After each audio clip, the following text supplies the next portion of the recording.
Hello everyone, myself Wasim Naqvi. Today we are going to start with a straight line, the most important topic of the three dimensional geometry. और सबसे important बात यह है term to examination का हर section में एक question इसका होगा। फर्स्ट ए सेक्शन में 2 मार्क्स का क्वेश्चन नजर आएगा इसका, एंड बी सेक्शन जो हमारा है उसमें 3 मार्क्स, एंड सी सेक्शन में हमें मिलेगा इसका 4 मार्क्स का क्वेश्चन। तो मतलब ओवरऑल सेक्शंस को ये 3 डायमेंशन ज्योमेट्री 9 मार्क्स ओवरऑल आपके आने वाले हैं इसको करने के बाद। तो 3 डायमेंशन ज्योमेट्री को बहुत अच्छे से, बहुत मेहनत के साथ आप लोग करेंगे। तो द मोस्ट इंपॉर्टेंट टॉपिक हम उसका स्टार्ट करने जा रहे हैं, that is straight line. That is straight line. Straight line कैसे कैसे डिटरमाइन हो सकती है? Line is uniquely determined by, अब कैसे बन सकती है वो लाइन? एक पॉइंट होना चाहिए, yes, if it passes through a given point, एक पॉइंट होना चाहिए और डायरेक्शन होना चाहिए, and the direction is determined by the direction ratios और direction cosines. And then after that हो सकता है हमारे पास डायरेक्शंस अवेलेबल ना हो, तो फिर 2 पॉइंट्स हमारे पास अवेलेबल होने चाहिए। 2 पॉइंट्स तो चाहिए किसी भी लाइन को, मिनिमम 2 पॉइंट चाहिए किसी भी लाइन को फाइंड आउट करने के लिए। So we are going to the next concept, that is equation straight line in given point form. अगर गिवन पॉइंट फॉर्म बोल रहा है, इट मींस द वेक्टर जो हमारे पास लाइन है उसके लिए डायरेक्शन अवेलेबल होना चाहिए, क्योंकि एक ही पॉइंट की बात कर रहा था। एक पॉइंट अगर होगा तो डायरेक्शन अवेलेबल जरूर होगा। So for that just we are going to the line. हमारे पास लाइन है जिसके हमें इक्वेशन को फाइंड आउट करना है, एंड उसके बाद हमारे पास सबसे इंपॉर्टेंट चीज है कि जो पॉइंट्स हैं, 2 पॉइंट्स हमने लिए हैं। कौन सा पॉइंट है भाई हमारे पास जो गिवन है? That is a is given to you, and then after that P is an arbitrary point. मतलब किसी भी लाइन को ड्रॉ करने के लिए या कोई भी फिगर को ड्रॉ करने के लिए एक मूविंग पॉइंट की रिक्वायरमेंट होती है, और वो जो मूविंग पॉइंट यहां पर है that is P। And then after that ये भी याद रखिएगा जो A गिवन पॉइंट है उसका पोजीशन वेक्टर A है, और जो गिवन जो आर्बिट्रेरी पॉइंट है उसका पोजीशन वेक्टर R हमें नजर आ रहा है। एंड देन क्योंकि पॉइंट सिर्फ एक ही गिवन था, में गिवन पॉइंट एक ही है, गिवन पॉइंट फॉर्म एक ही है, इसीलिए डायरेक्शन भी होगा। तो डायरेक्शन रेशियो ना लिखकर यहां पर डायरेक्शन वेक्टर लिखा हुआ है, जिससे कि हम डायरेक्शन रेशियोज को निकाल सकते हैं, राइट। तो हमारे पास जो है पहली बात जो नजर आती है दैट इज व्हाट, बहुत आराम से समझिएगा। In this situation we can see we have a given point, this one on the line, and this is the arbitrary point which is moving point। ये हर प्लेस हर पॉइंट को satisfy करने वाला है, and according to the given situation we can see a P. हर जो situation नजर आ रही है सिर्फ उसी से इक्वेशन निकलती है। तो यहां जो सिचुएशन नजर आती है A P is parallel to b, सिर्फ हमें जो गिवन सिचुएशन है उसकी हेल्प लेनी है, that is A P vector is parallel to B vector. So in this case AP is equal to lambda B, because जब 2 वेक्टर पैरेलल होते हैं तो उनके बीच में सिर्फ एक कांस्टेंट एग्जिस्ट करता है, that is lambda, and in this case OP minus OA is equal to lambda B. So this is what R, this is small a, that is lambda B. So we can see R vector is equal to A plus lambda B. So this is the equation of straight line in one passing point form. कौन कौन है? A is the position vector of a given point, B is the direction vector parallel to the straight line, and R is the position vector of arbitrary point. तो मतलब क्या है? lambda is obviously constant, तो इसका मतलब हमें equation line निकालने की किस किस चीज की जरूरत थी? R is equal to A मतलब passing point and the direction vector only. So we can move towards the Cartesian form. क्या करना चाहिए? जो हमारे पास R है उसकी वैल्यू क्या है भाई हमारे पास? R is xi plus yj plus zk. So we can put in place of R xi plus yj plus zk is equal to, A is the position vector of what? The given point, that is x1i y1j plus z1k plus lambda and direction vector. Direction ratios किस direction vector में क्या होते हैं? Direction ratios मेरे first lecture में था इसके, plus C k. So we can see by comparing x is equal to x1 plus lambda a.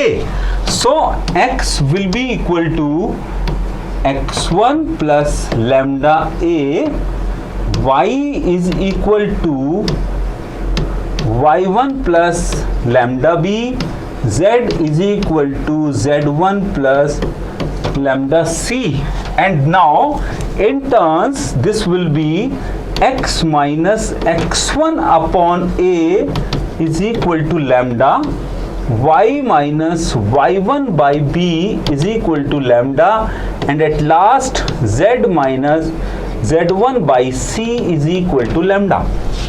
So just by comparing all these terms we can see the equation of straight line in, yes, in Cartesian form is x minus x1 by a, y minus y1 by b. This is the equation of straight line in Cartesian form. तो फिर से देख लीजिएगा, एक point की जरूरत है और डायरेक्शन की जरूरत है. पॉइंट कहां पर है? x1 y1 z1, और डायरेक्शन कहां पर है? a b c. सबसे इंपॉर्टेंट चीज a b c. ये a b c तभी होंगे जब coefficient of x y z are unity. याद रखिएगा, अगर x y z के कोफिशिएंट यूनिटी नहीं है, इसका मतलब ये नीचे जो लिखे हुए हैं वो भी डायरेक्शन रेशियोज नहीं हैं. तो इस बात का ध्यान रखेंगे हम लोग. ए बी सी क्या होता है? Direction ratios. तो इन शॉर्ट सारी बातों को समझने के लिए हमारे पास सीधे सीधे समरी ले लेते हैं. तो all these things you can see, देख लीजिएगा, r is equal to a plus lambda b the equation of straight line. और फिर कौन कौन है भाई हमारे पास? स्मॉल a जो हमें r नजर आ रहा है, sorry position vector of arbitrary point नजर आ रहा है, जो कि क्या है? xi plus yj plus zk है. इसी तरह से हमारे पास a है, a is the position vector of given point, that is equal to x1i y1j z1k नजर आता है, एंड b is equal to vector है parallel to the line. That's why, क्योंकि डायरेक्शन वेक्टर की बात कर रहा है तो डायरेक्शन जो है of the line is provided by b. That's why ai plus bj plus C K. Finally इसको प्लेस किया था हमने, इसको सॉल्व किया था, तो हमारे पास रिजल्ट क्या था? x minus x1 by a, y minus y1 by b, z minus z1 by c. That is called the Cartesian equation of straight line. तो ओवरऑल जो समरी है हमारे पास यहाँ नजर आती है, और ये नजर आता है a b c are the direction ratio of the line. Okay, तो इसको बहुत तेजी के साथ नोट करेंगे. अभी स्क्रीनशॉट लीजिए इसका. So the next thing is the question based on all these things. Find the vector and Cartesian equation of straight line through the point. Point is given to you. One point is given to you. Along with that, the vector parallel to the line is given to you. It means point available है, vector available है. इसका मतलब हमें कौन सा formula use करना है? Point and direction वाला पहला फॉर्मूला यूज करना है. And that is what? देखिएगा जरा इसको. This will be, now according to this one we have a vector, passing point vector हमारे पास क्या नजर आ रहा है? 5i plus 2j minus 4k, and the direction vector, this is b, and b vector is 4i plus 3j minus 5k.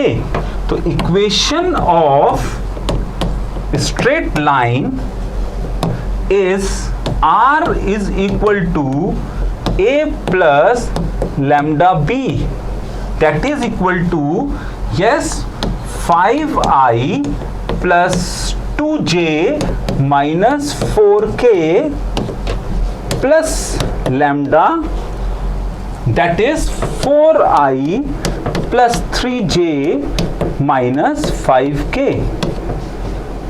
right? So this will be minus 5k. This is the equation in Cartesian form and in vector form directly हम लिख सकते हैं इसको, कुछ और करने की जरूरत नहीं है। देखिए बिल्कुल सीधे सीधे डायरेक्टली लिखिए, x minus 5 passing point and then passing point, time को हमें बचाना है, right? Passing point x minus x1, y minus y1, z1 and direction ratios are 4 3 minus 5, that is 4 3 minus 5. This is the equation in Cartesian form, right? तो इसको note करेंगे बहुत तेज। Next level पर चलते हैं, यहां से स्क्रीनशॉट।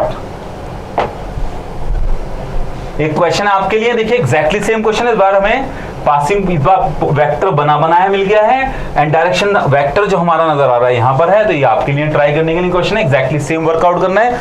अगर क्वेश्चन में गिवन है कार्टेशियन भी निकालो और उसके साथ साथ आपको वेक्टर फॉर्म भी निकालनी है, तो दोनों ही निकालनी पड़ेंगी क्योंकि दोनों पे मार्क्स अलॉट किए जाते हैं, दोनों पे मार्क्स होते हैं। तो एग्जैक्टली कहने का मतलब है कि बहुत ध्यान से काम कीजिएगा। बस एक क्वेश्चन और देख लीजिए बहुत तेजी के साथ कि यहां पर पॉइंट अवेलेबल है but parallel,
x minus 5 upon minus 2 is okay. This is not okay. y minus 1 upon 5, now this is okay. And in this case minus 2 नजर आया तो minus 2 से डिवाइड करते हैं, तो this will be z minus half upon minus 3. Now these are the direction ratios of this line. तो जो इसके डायरेक्शन रेशियोज होंगे वही इसके डायरेक्शन रेशियोज होंगे, तो दैट्स वाई जो इक्वेशन हमारी निकल कर आएगी that will be, passing point हमारा दिया हुआ है, right, y minus 4 and then उसके बाद is equal to z plus 5 upon. Now अब क्या नजर आ रहा है हमें, डायरेक्शन रेशियो कहां से मिलने वाले, जो इसके डायरेक्शन रेशियोज का नजर आ रहे हैं -2 5 -3, that's why -2 5 -3, this is the required equation of the line, right. तो बहुत से स्ट्रेट फॉरवर्ड है, सीधा सीधा सा कंसेप्ट नजर आ रहा है। ये एक 2 मार्क्स के लिए एलिजिबल क्वेश्चन है, बहुत ध्यान से करिएगा इसको क्योंकि ये 2 मार्क्स आपको देने वाला है। इस तरह का क्वेश्चन हो सकता है वो 2 मार्क्स में रख दे, थोड़ा सा यहाँ वेरिएशन देगा, ये वेरिएशन देगा तो इसको आपको सही करना है। याद रखिएगा coefficient of x y z should be unity. फिर समझ लीजिए अगर पैरेलल लाइन है तो ऑब्वियसली उन दोनों के जो डायरेक्शंस होंगे वो इक्वल होंगे, प्रोपोर्शन में होंगे, तो हम कहेंगे कि उनको इक्वल बना सकते हैं, तो बना सकते हैं तो क्या करेंगे, सिर्फ हमें पैरेलल लाइन से कुछ नहीं चाहिए, सिर्फ हमें डायरेक्शन रेशियोज को पिक किया और उसको यहां पर लाके, ठीक है, यहां से निकालकर उसको यहां पर लाकर हमने उसको प्लेस कर दिया है, राइट। तो दैट्स ओवर। नेक्स्ट लेवल पर चलते हैं। The next thing is all about straight line in 2 given point form। इस बार हमारे पास 2 पॉइंट्स दिए हों तो क्या करना है, मतलब पहले 1 पॉइंट गिवन था, अब 2 पॉइंट गिवन है। 2 पॉइंट गिवन है, ऑब्वियसली डायरेक्शन तो होगा ही नहीं हमारे पास, तो डायरेक्शन हमें इस बार फाइंड आउट करना पड़ेगा यूजिंग दीज 2 पॉइंट्स। तो क्या करना चाहिए भाई, हमें नजर आ रहा है फिर से कार्टेशियन सिस्टम, तो इन that case you can C A, B are the 2 points which are given to you and P is obviously the arbitrary point। मतलब हमेशा बताया था मैंने कि हमेशा arbitrary point हर डायग्राम पे होता है। दुनिया में कोई डायग्राम है ही नहीं ऐसा जो arbitrary point के बगैर बन जाए। कि इस लाइन को बनाने के लिए भी मुझे आर्बिट्ररी पॉइंट की रिक्वायरमेंट थी, तो इट मींस ये लाइन लाने के लिए मुझे क्या करना चाहिए भाई, आगे देखिएगा, बहुत ध्यान से चलिएगा कि यहां पर मेरे पास पॉइंट्स अवेलेबल हैं। तो पॉइंट्स अवेलेबल है तो हम बहुत ज़्यादा मेहनत क्यों करने वाले हैं, बहुत ज़्यादा मेहनत ना करके हम सीधे बात करते हैं भाई कि पहले हमारे पास जो लाइन थी एग्जैक्टली 2 लाइन तो चाहिए नहीं, मुझे सिर्फ ये चाहिए लैम्डा बी, राइट। तो मेरे पास 2, इस बार मेरे ऑब्वियसली ये जो b है ये ले लिया है, this is the position vector of the given point, लेकिन ये जो हमने प्रीवियस इक्वेशन में यूज किया था that was the direction of the line. तो यहां पर तू ऐसी इक्वेशन मुझे बनानी क्यों है, मैं क्यों ना कर दूं ओ ए, क्यों ना मैं इसको लैम्डा ए बी लिख दूं, right, lambda a b. So direction मुझे मिल गया। Now O A plus lambda O B minus O A, it's okay. Now in this case we can see lambda and in this case मैंने क्या use किया, O B को B के place पर B रख दिया है एंड फिर यहां पर स्मॉल ए। तो याद रखना वहां पर जो बी था वो प्रीवियस इक्वेशन का बी था जिसके अंदर हमने उसको डायरेक्शन वेक्टर लिया था यहां पर, ठीक है, उसको भी बनाया था, लेकिन इस बार हमें उसकी रिक्वायरमेंट नहीं है। इस बार हमें क्या करना है, पासिंग पॉइंट को ही हमने बी लिया है, बी का position vector of B point is small B vector and O A plus lambda B minus A. अब इस ओ ए के प्लेस पर भी हम एग्जैक्टली क्या कर सकते हैं, देखिएगा स्मॉल ए ही लिख सकते हैं, दैट इज आर वेक्टर। तो डेफिनेटली हमें कोई नई इक्वेशन बच्चे याद करने में, आपको वेक्टर्स में और 3D में कम से कम फॉर्मूले रटने हैं, फॉर्मूले मैक्सिमम बनाने हैं। आप सेकंड्स लगते हैं बनाने में। अब देखिएगा, अब ये इक्वेशन है, आपने बहुत मेहनत करी इसमें भी, आपको जरूरत ही नहीं है इस इक्वेशन को याद रखने के लिए, राइट। देखिएगा क्या करना है आपको सिर्फ क्या करना है, देखिएगा बहुत ध्यान से कि इक्वेशन हमने बनानी है like this, x minus x1 बिल्कुल उसी तरह से, y minus y1, z minus z1, और नीचे a b c आते थे क्योंकि 2 पॉइंट्स गिवन है आपको, तो यहां लिखेंगे x2 minus x1, y2 minus y1 and z2 minus z1। These are small A, small B and small C. तो आपको सिंपली यही इक्वेशन याद रखनी है, इस इक्वेशन को प्लेस कर दीजिए, आंसर निकालिए। हर बार यही या ज़्यादा यूज होने वाली है आपको, जितने बड़े बड़े क्वेश्चंस होंगे 2 पॉइंट्स वाले उसमें हमेशा यही वाली इक्वेशन यूज करेंगे। एंड अगर वेक्टर बनानी होगी तो भाई बना लेंगे, उसके बाद देर कितनी लगती है वेक्टर इक्वेशन बनाने में, राइट। तो देखिएगा जरा, finally you can see R is equal to A plus lambda B minus A. से याद रखने की जरूरत नहीं है, इसे भूल जाओ, ठीक है, इसको बिल्कुल भी याद मत रखना, राइट। आपको याद रखना है सिर्फ इसको, x minus x1 divided by x2 minus x1, y minus y1 divide by y2 minus y1, z minus z1 divide by z2 minus z1। तो आपको सिर्फ इतनी इक्वेशन याद रखनी है। जब भी कभी 2 पासिंग पॉइंट हो, जब भी कभी 2 पासिंग पॉइंट सिस्टम आता है, तो आपको सिर्फ यही याद रखनी है और इक्वेशन फटाफट बना डालनी है, राइट। तो हमारे पास नेक्स्ट पार्ट है इसका question, find the equation, find the vector and Cartesian equation. तो किसने कहा है भाई पहले वेक्टर निकालो, कौन कह रहा था आपसे वेक्टर निकालो? आपको क्या करना है कि सिर्फ कार्टेशियन इक्वेशन निकाल दीजिए और उसको फाइनली क्या कर देना है कि वेक्टर इक्वेशन बाद में निकाल देंगे भाई। जो आसान चीज है उसे पहले निकाल दो, जो थोड़ी सी मुश्किल नजर आती है उसे बाद में निकाल देते हैं। तो क्या करेंगे भाई, यहां से हमारे पास 2 पॉइंट्स अवेलेबल हैं, right, first point and second point. तो now equation of straight line will be x minus x1, y minus y1, right, and is equal to z minus z1। तीनों मिल गई। नाउ नीचे आता direction ratio, direction ratio 2 point से कैसे निकलते हैं, 1 minus 3 minus 1 plus 2 and then 4 plus 5। So now you have an equation like this, y plus 2/1 and then z plus 5/9 that is equal to भाई कितना आ गया है लैम्डा, जो कि हम हर बार ले लेते हैं। नाउ अब हमारे पास कार्टेशियन इक्वेशन तो आ चुकी है, राइट। अब हमें चाहिए वेक्टर इक्वेशन। वेक्टर इक्वेशन कैसे निकालेंगे? x is equal to, directly भी निकाल सकते हैं, और अगर आपको पूरा प्रोसीजर फॉलो करना है वो देखिए, x is equal to -2 lambda plus 3, y is equal to lambda -2 and z is equal to -9 lambda -5, right. अच्छा, इसका मीनिंग भी पता होना चाहिए आपको। अगर ये लिखा है, ये लाइन लिखी हुई है, तो इसका एक मीनिंग भी है। क्या मीनिंग है इसका?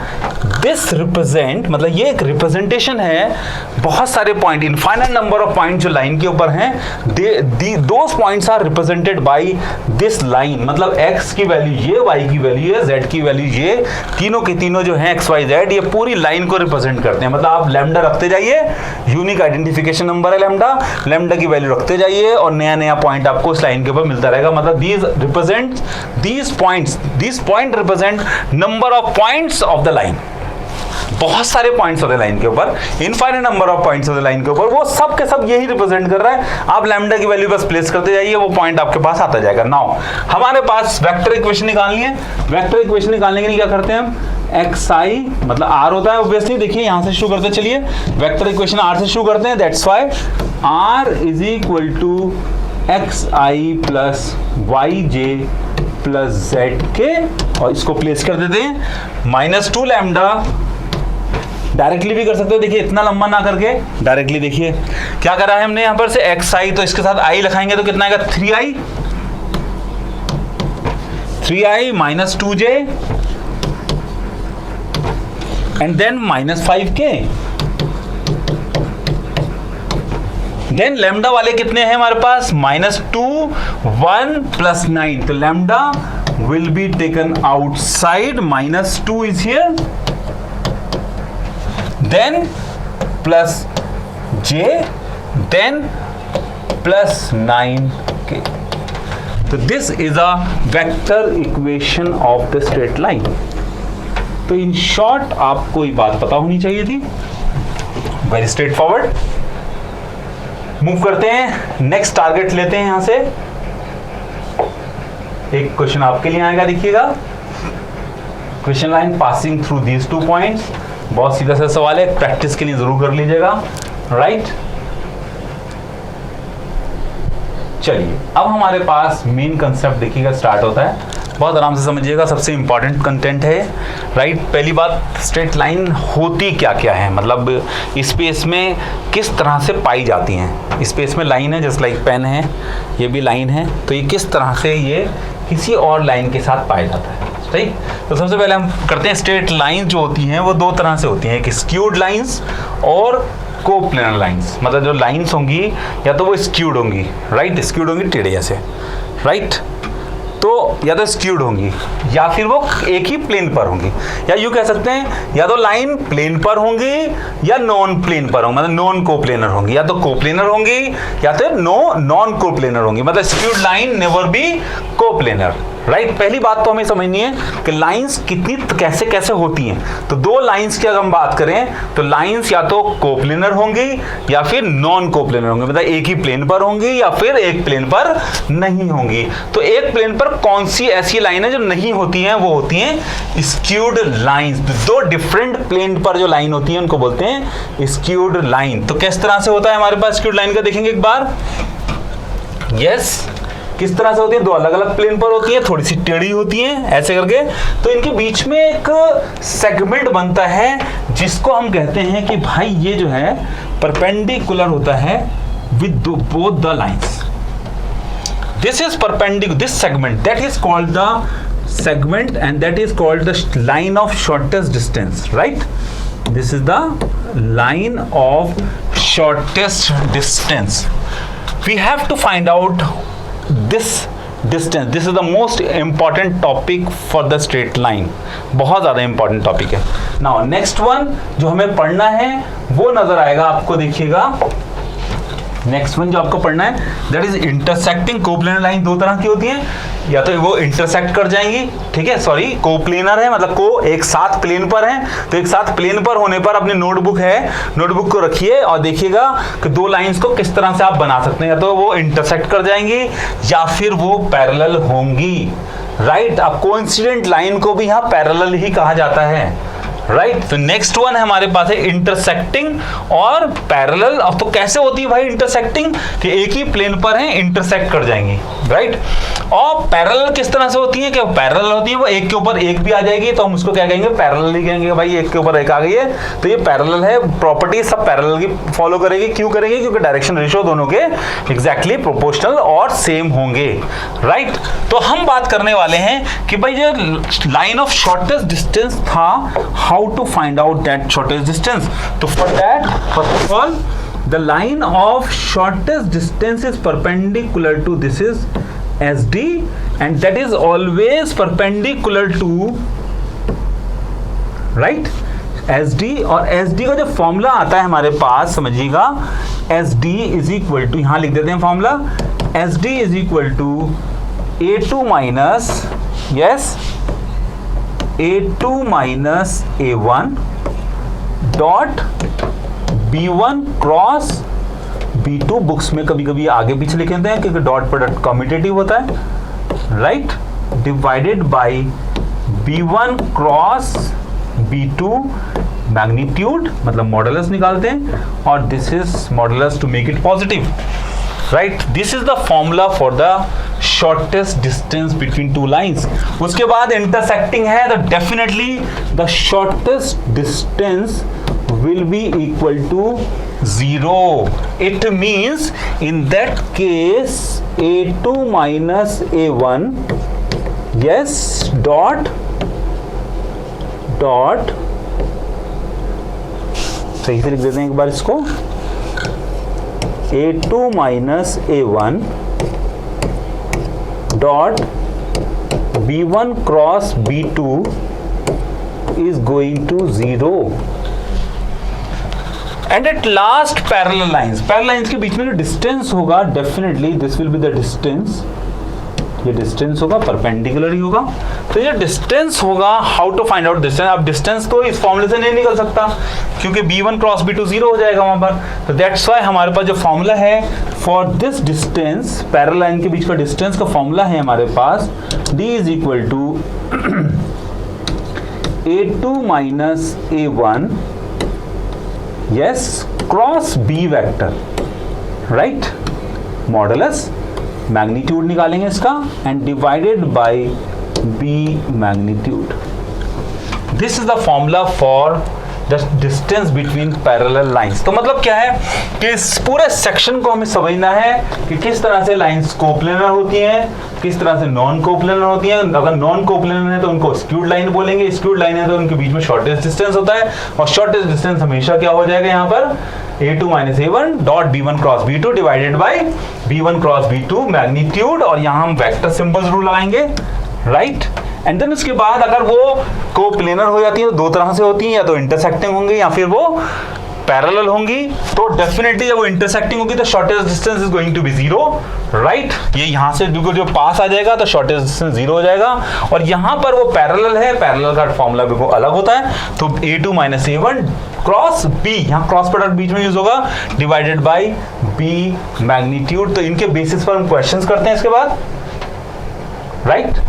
Okay, now the shortest distance between the two lines. तो इस पे क्वेश्चन है, सिंपली बस 3 पार्ट हमारे और सॉल्व करने रह गए हैं, बहुत छोटा सा काम है।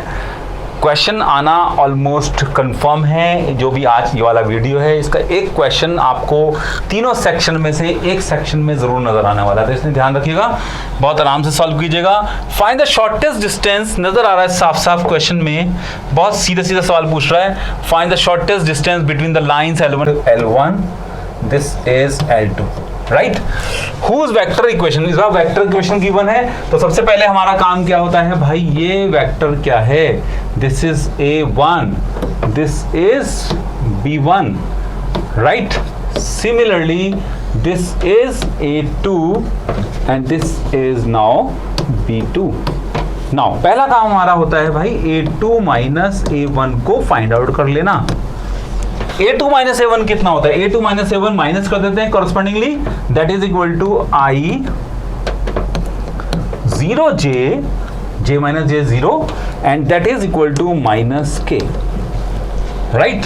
एंड देन हमारे पास क्या नजर आता है कि किस तरह से हमें b1 क्रॉस b2 को फाइंड आउट करना है, राइट। दो पार्ट्स में कर लेते हैं, that is equal to yes b1 cross b2 that is equal to i j k 2 minus 1 1, 2 minus 1 1, 3 minus 5,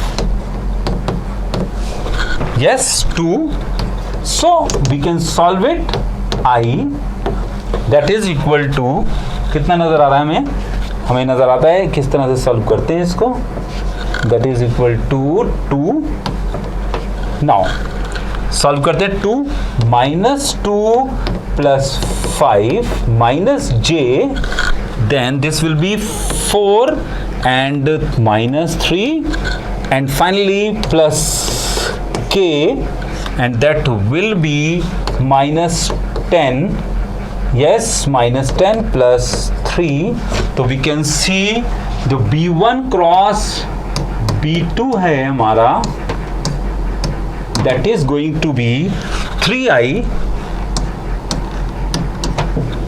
then minus j, yes this is minus j and minus 7k,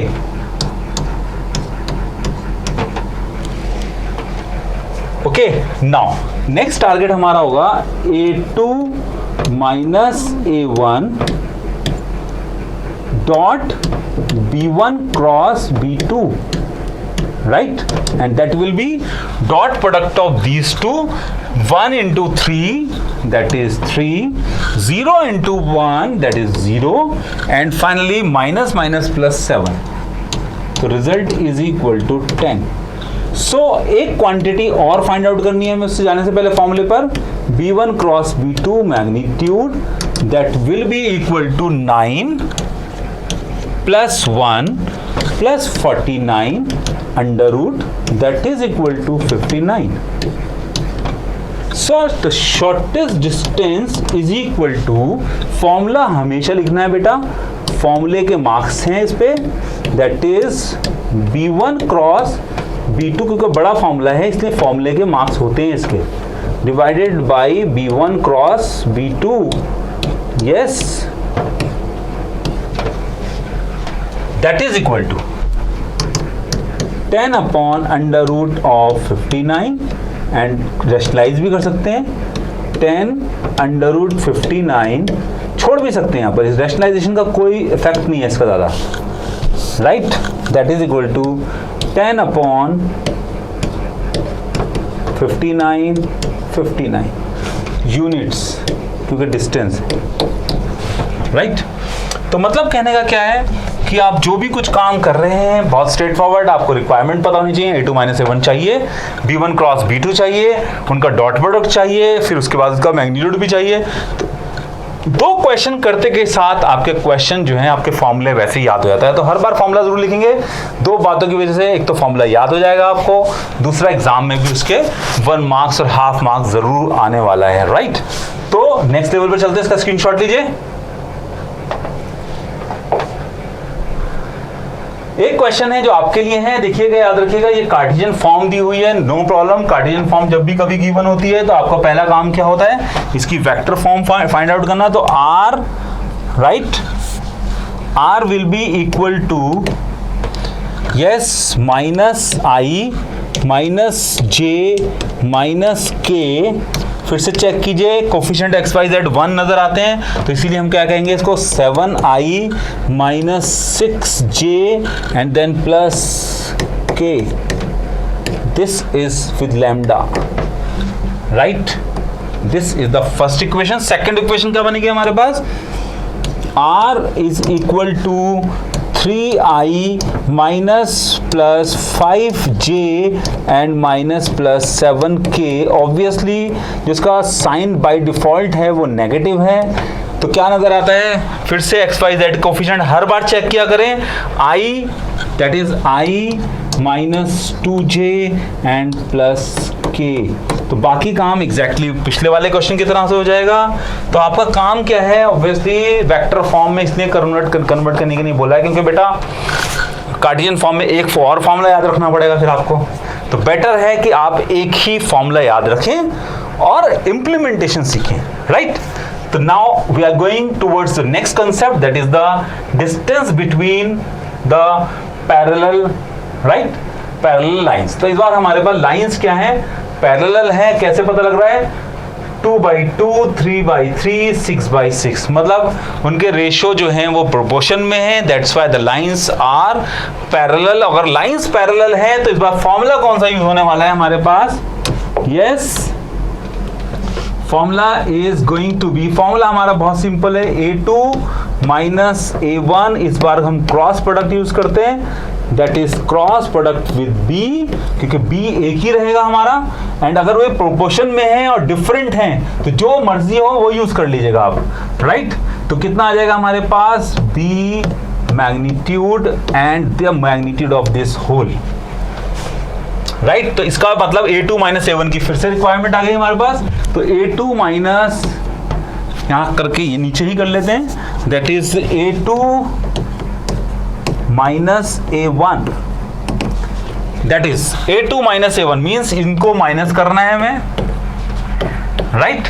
तो कितना नजर आ रहा है, this is what a1 vector, this is up to this one a2 vector, that's why minus करेंगे, this will be 2i, that is j and finally minus k, right.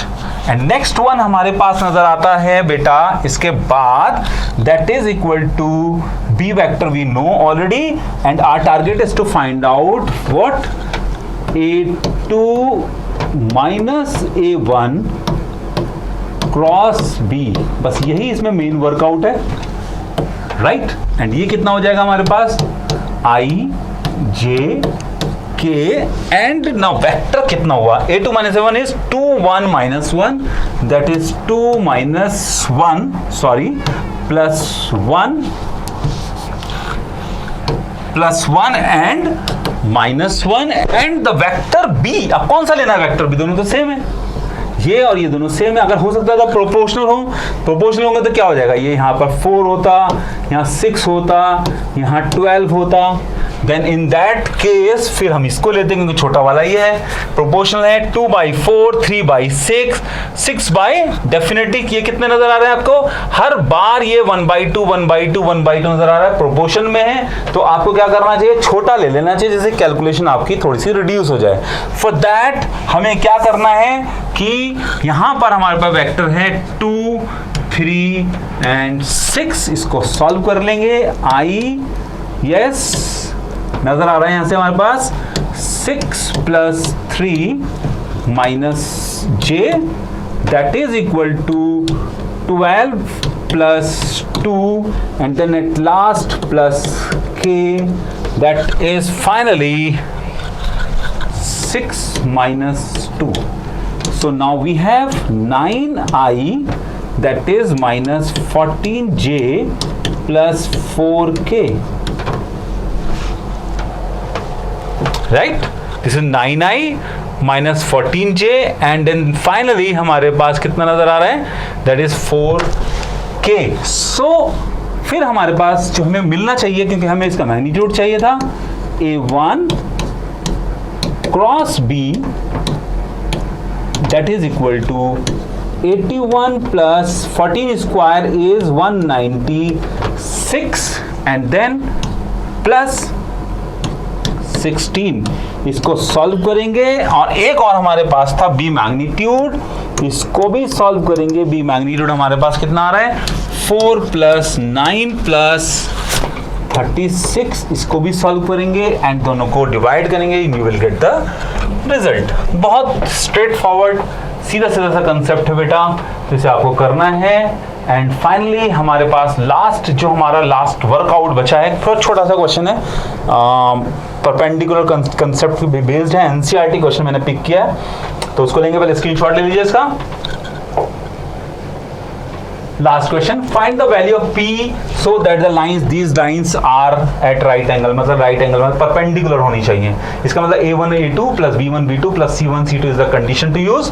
And then उससे पहले हमारा काम क्या है बेटा, उससे पहले हमारा काम है the coefficient of x y z should be unity. तो उसके लिए हम काम करते हैं, सबसे पहला हमारा काम होगा यहाँ पर क्या कर रहे हैं, हमें यहाँ पर इक्वेशन को रीराइट करना है। तो x minus 1 upon minus 3 and the next one is y minus 2 upon किससे डिवाइड कर रहे हैं, 7 से, 2p by 7 and then is equal to z minus 3 is okay, इसे कुछ कहने की जरूरत नहीं है।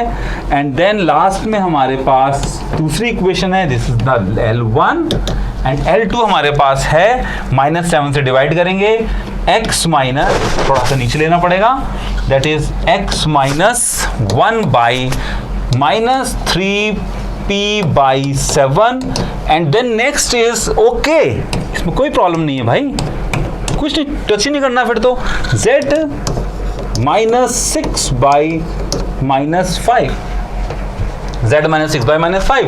Now A1 B1 C1 A2 B2 C2 और हमें कंडीशन जो यूज करनी है that is A1 A2 plus B1 B2 plus C1 C2 is equal to 0।